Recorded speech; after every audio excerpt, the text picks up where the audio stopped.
सूरज की पहली किरणें धरती पर पड़ते ही रवि जाग जाता था। वह एक छोटा किसान था जो अपनी जमीन पर मेहनत करके गुजारा करता था। उसकी पत्नी सुधा और 2 बच्चे उसकी दुनिया थे, परंतु हालात अच्छे नहीं थे। पिछले 3 सालों से बारिश ने धोखा दिया था। खेत सूखे पड़े थे।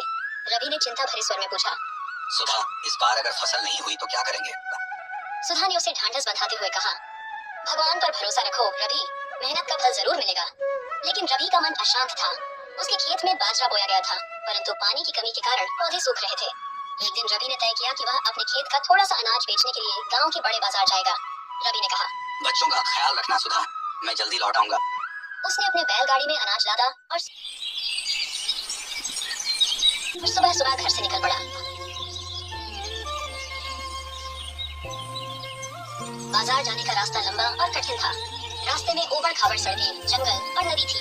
रवि ने मन ही मन प्रार्थना की, भगवान मेरी मेहनत को बेकार मत जाने देना। जंगल के बीचों बीच रवि की बैलगाड़ी का पहिया अटक गया। उसने परेशान होकर कहा, हे राम, अब क्या करूं? तभी एक अजनबी उसकी मदद के लिए आया।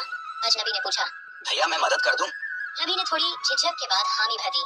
हाँ भाई, बड़ा एहसान होगा। अजनबी ने पहिया निकालने में मदद की और कहा, इस जंगल में सावधान रहना, यहाँ चोरों का अड्डा है। बाजार में रवि ने अपनी गाड़ी लगाई। वहाँ हर तरफ शोर शराबा था। सब्जी वाले, कपड़े वाले और अनाज के व्यापारी जोर जोर से चिल्ला रहे थे। रवि ने अपनी आवाज लगाई, बाजरा ले लो, सबसे सस्ता और बढ़िया। धीरे धीरे लोग आने लगे। किसी ने 5 किलो लिया तो किसी ने 10, परंतु एक व्यापारी जो देखने में चालाक लग रहा था उसके पास आया। व्यापारी ने पूछा, कितना है पूरा माल? रवि ने जवाब दिया, 50 किलो है। मैं सब खरीद लूंगा, पर दाम तुम्हें थोड़ा कम करना होगा।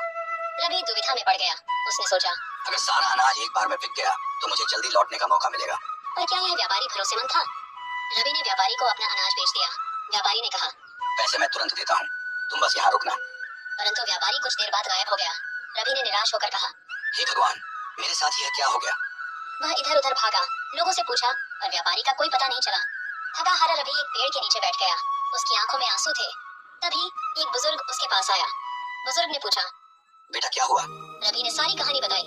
बुजुर्ग ने कहा, इस बाजार में ऐसे लोग बहुत हैं, पर चिंता मत करो, ईमानदारी से मेहनत करने वाले की मदद हमेशा भगवान करते हैं। बुजुर्ग ने उसे पास के व्यापारी संघ में जाने को कहा। वहाँ रवि ने अपनी शिकायत दर्ज कराई। व्यापारी संघ ने व्यापारी को पकड़ लिया और रवि को उसका पैसा वापस दिलाया। संघ के अध्यक्ष ने कहा, ये लो तुम्हारी मेहनत का हक। रवि ने राहत की सांस ली। उसने मन ही मन सोचा, ईमानदारी और मेहनत का फल जरूर मिलता है। रवि जब घर लौटा तो उसकी आंखों में खुशी थी। सुधा और बच्चों ने उसे देखकर राहत की सांस ली। सुधा ने मुस्कुराते हुए कहा, देखा मैंने कहा क्या था ना, भगवान पर भरोसा रखो। रवि ने अपने बच्चों को गले लगाते हुए कहा, अब हमारी जिंदगी बदलेगी, यह अनुभव मुझे हमेशा याद रहेगा।